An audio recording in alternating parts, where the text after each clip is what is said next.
साल 1998, जगह अफगानिस्तान में एक गुप्त बंकर। एक सर्द रात, लेकिन ओसामा की आंखों में दूर दूर तक नींद का नामो निशान नहीं।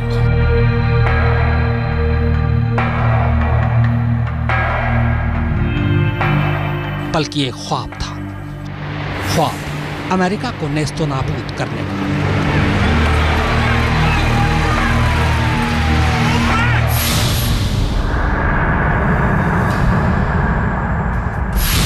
उसके दिल में बदले की आग सुलग रही थी। ओसामा इस बार कुछ ऐसा करना चाहता था जिसकी गूंज अमेरिका के कानों से कभी निकल ही न सके।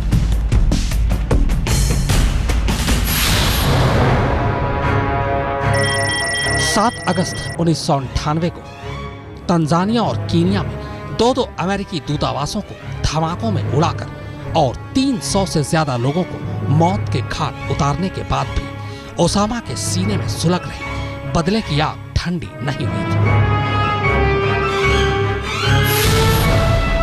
आज ओसामा एक खतरनाक फैसला लेने वाला था और इसके लिए उसे इंतजार था एक बेहद खास शख्स का, जो आज उससे मिलने आ रहा था।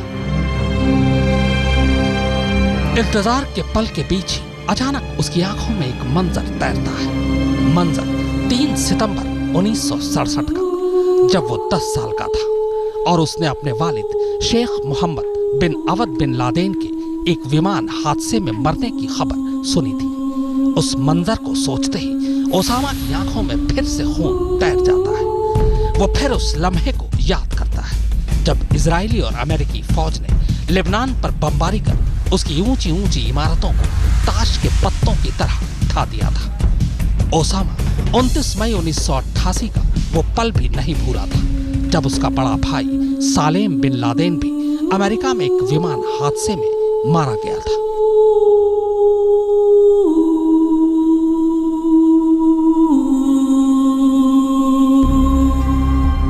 उस खास मेहमान के इंतजार के बीच वो एक एक कर इन सारी बातों को याद करता जा रहा था और फिर अचानक ओसामा के चेहरे पर एक खौफनाक हंसी तैर जाती है और इस हंसी के साथ ही वो एक फैसला ले चुका था। एक ऐसा फैसला जिसके बारे में दुनिया में कभी किसी ने सोचा ही नहीं था। अब बस उसे सिर्फ और सिर्फ इंतजार था उस शख्स का जिससे मिलकर वो दुनिया के सबसे खूंखार फैसले को हकीकत में बदलने वाला था।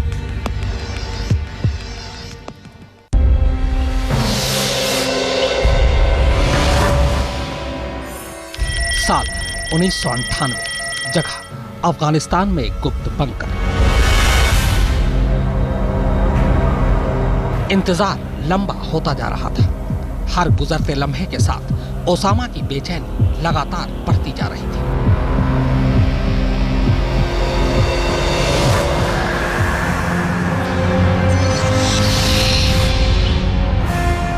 पर आखिरकार वो घड़ी आ ही गई। एक खास मेहमान की जगह 2 लोग बंकर में दाखिल हो गए। उनके पास एक ब्रीफकेस है। दुआ सलाम के बाद वो ब्रीफकेस से कुछ कागजात निकालते हैं और इसके साथ ही आतंक के इस हेडक्वार्टर में ओसामा की बेहद खास बैठक शुरू हो जाती है।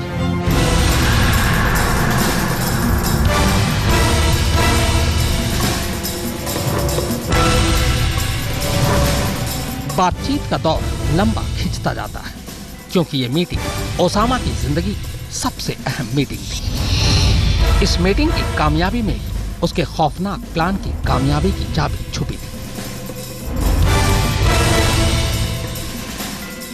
लिहाजा ओसामा बड़े ध्यान से उनकी बातें सुनता है। बीच बीच में वो कुछ सवाल भी पूछता जाता है। आखिरकार लंबी बैठक के बाद मीटिंग खत्म होती है और इसके साथ ही ओसामा अपने सबसे खौफनाक प्लान पर आखिरी मुहर लगा देता है। प्लान अमेरिका में सबसे बड़े आतंकवादी हमले।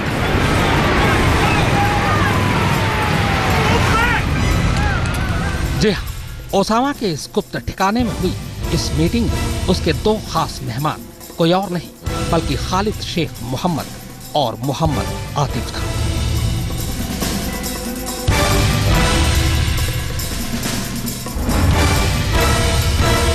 खालिद शेख मोहम्मद वही शख्स है जिसने 1996 में सूडान में अमेरिकी दूतावास पर हमले का प्लान बनाया था और इस बार भी अमेरिका में सबसे बड़े आतंकवादी हमले की साजिश को अंजाम देने के लिए पैसा मुहैया कराने की जिम्मेदारी उसी की थी।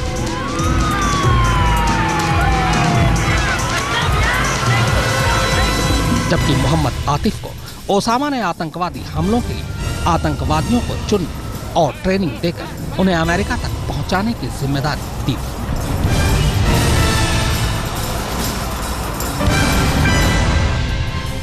मीटिंग खत्म होते ही ओसामा बंकर से निकलता है और अपने दूसरे अड्डे की तरफ रवाना हो जाता है, पर जाने से पहले वो दुनिया के सबसे खौफनाक आतंकवादी हमले के दिन, तारीख और जगह तय कर चुका था।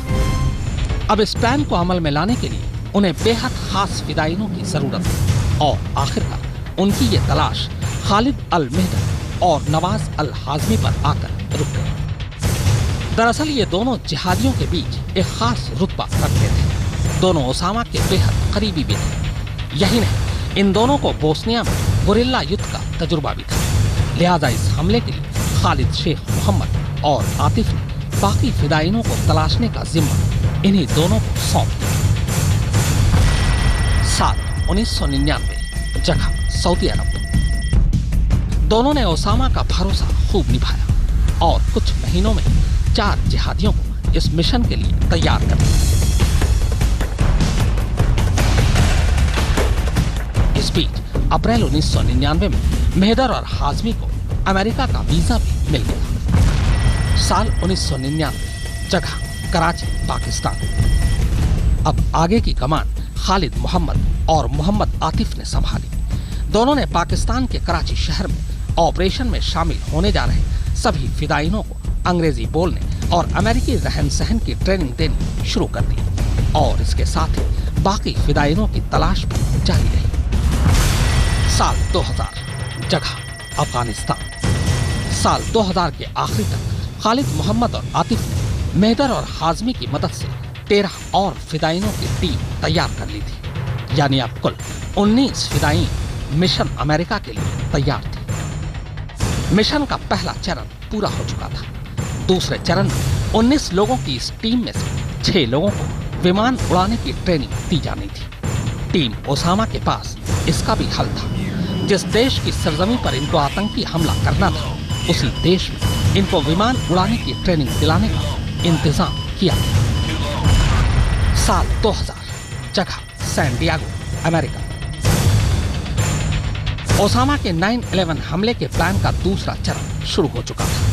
मिशन के लिए चुने गए 19 लोगों में से सबसे पहले खालिद अल मेहदर और नवाज अल हाजमी जनवरी 2000 में अमेरिका के सैन डिएगो शहर पहुंचे। वहां इन्होंने लोकल फ्लाइंग क्लब में विमान उड़ाने की ट्रेनिंग लेनी शुरू कर दी। इसके करीब महीने भर बाद मोहम्मद अता, मरवान अल शेही और जियाद जर्राह अमेरिका के दूसरे शहर फ्लोरिडा पहुंचते हैं। ये तीनों फ्लोरिडा में विमान उड़ाने की ट्रेनिंग लेते हैं। दिसंबर 2000 में तीसरी खेप में छठा फिदाइन हानी हंजौर अमेरिका के सैन डिएगो शहर पहुंचता है और वहां के फ्लाइंग क्लब में एडमिशन ले लेता है। साल 2001, जगह अमेरिका। ओसामा के आतंकी प्लान का दूसरा चरण करीब पूरा हो चुका था। सभी 6 फिदाइन विमान उड़ाने की ट्रेनिंग ले चुके थे। लिहाजा प्लान के अगले चरण के तहत अब बाकी के 13 फिदाइन 2001 में अलग अलग ग्रुप में अमेरिका पहुंचते हैं। अमेरिका पर सबसे बड़े हमले की साजिश अब अमेरिकी जमीन पर ही रची जा रही थी और अमेरिका को इसकी भनक तक नहीं थी। तारीख 11 सितंबर 2001, वक्त सुबह 7:15, जगह बोस्टन का लोगन airport. American airlines flight number 11 का विमान बोस्टन एयरपोर्ट पर लॉस एंजलिस के लिए उड़ान भरने को तैयार है। तभी उस विमान में 19 में से 5 हाईजैकर मोहम्मद अता, वलीद अल शहरी, बेल अल शहरी, अब्दुल अजीज अल ओमारी और सद्दाम अल सुकमारी सवार होते हैं। पांचों विमान अपनी अपनी सीट पर बैठ जाते हैं। विमान में इन पांचों के अलावा कुल 92 मुसाफिर सवार थे। विमान ने सुबह 7:59 पर उड़ान भरी और इसके ठीक 15 मिनट बाद यानी 8:14 पर पांचों ने विमान को अपने कब्जे में ले लिया।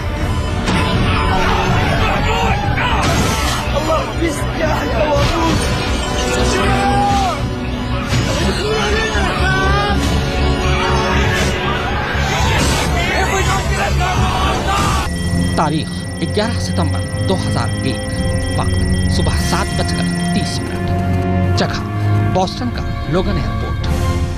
यूनाइटेड एयरलाइंस फ्लाइट 175 का विमान बॉस्टन एयरपोर्ट पर मैसेच्यूसेट्स के रास्ते लॉस एंजलिस तक उड़ान भरने के लिए तैयार खड़ा था। तभी सुबह के 7:30 बजे 5 हाईजैकर्स मारवान अल शेही, अहमद अल खमदी, हमजा अल खमदी, फयाज बानी हमाद और मेहंत अल शहरी विमान में दाखिल होते हैं। इस विमान में कुल 65 मुसाफिर सवार थे। विमान ने सुबह 8:14 पर रनवे छोड़ दिया और ठीक 32 मिनट बाद यानी 8:46 पर यह विमान पांचों हाईजैकर्स के कब्जे में था। तारीख 11 सितंबर 2001, वक्त सुबह 7:40, जगह ड्यूलेस इंटरनेशनल एयरपोर्ट।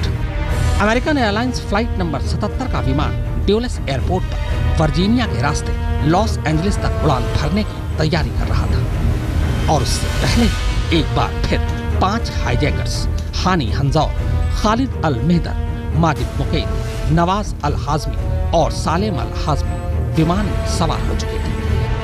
विमान ने तय वक्त से 10 मिनट की देरी पर यानी सुबह के 8:20 पर 64 मुसाफिरों को लेकर उड़ान भरी और ठीक 34 मिनट बाद यानी 8:54 पर इस विमान का भी अपहरण हो चुका था। तारीख 11 सितंबर 2001, वक्त सुबह 8:20, जगह New York international airport. United airlines की फ्लाइट नंबर 93 का विमान न्यूयॉर्क एयरपोर्ट पर न्यू जर्सी के रास्ते सैन फ्रांसिस्को तक उड़ान भरने की तैयारी में था और इस विमान में भी उड़ान से आने पहले 4 हाईजैकर्स जियाद जर्राह, अहमद अल हजनबी, अहमद अल नामी और सैयद अल खमादी विमान में बैठ चुके थे। विमान ने सुबह 8:42 पर 44 मुसाफिरों को लेकर उड़ान भरी और 46 मिनट बाद यानी 9:28 पर इस विमान का भी अपहरण हो चुका था। ओसामा के प्लान का तीसरा चरण भी अब कामयाबी के साथ पूरा हो चुका था। बस अब चौथा और आखिरी चरण बाकी था। हर हाईजैकर अपनी मंजिल जानता था, इसलिए विमान के अपहरण के बाद विमान उड़ा रहे हर हाईजैकर ने अपनी अपनी मंजिल की तरफ विमान को मोड़ दिया। तारीख 11 सितंबर 2001, वक्त सुबह 8:46, जगह वर्ल्ड ट्रेड सेंटर, न्यूयॉर्क।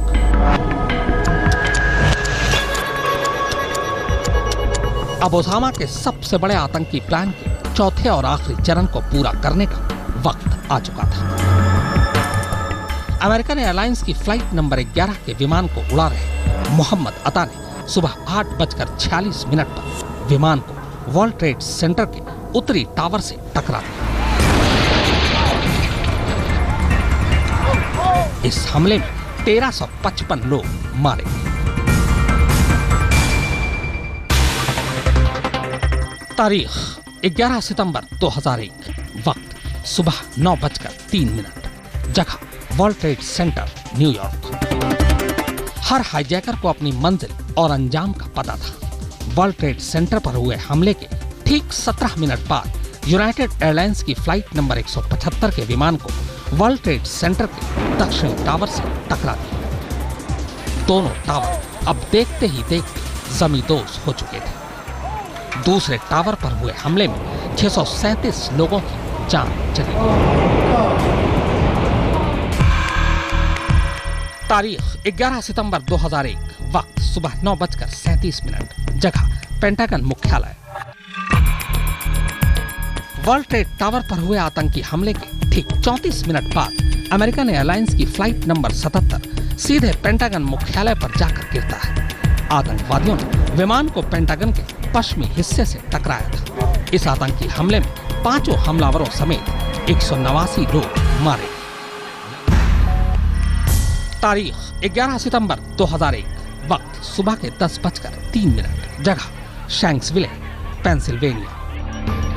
अब बचा चौथा और आखिरी विमान यूनाइटेड एयरलाइंस की फ्लाइट नंबर 93 के निशाने पर अमेरिका की राजधानी वॉशिंगटन था, लेकिन इस विमान में सवार मुसाफिरों ने हाईजैकर से लड़ने का फैसला किया और अंजाम यह हुआ कि यह विमान पेंसिल्वेनिया में शैंक्सविले के पास ही क्रैश हो गया।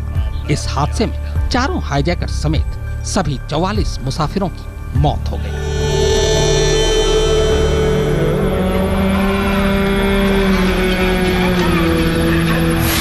इन धमाकों के साथ ही ओसामा का मिशन अमेरिका पूरा हो चुका था। वो जो बर्बादी और तबाही का मंजर अमेरिका में देखना चाहता था, उसका वो ख्वाब पूरा हो चुका था। दुनिया के इस सबसे बड़े आतंकवादी हमले में 1 घंटे के अंदर 2977 मासूम लोगों की जान जा चुकी थी।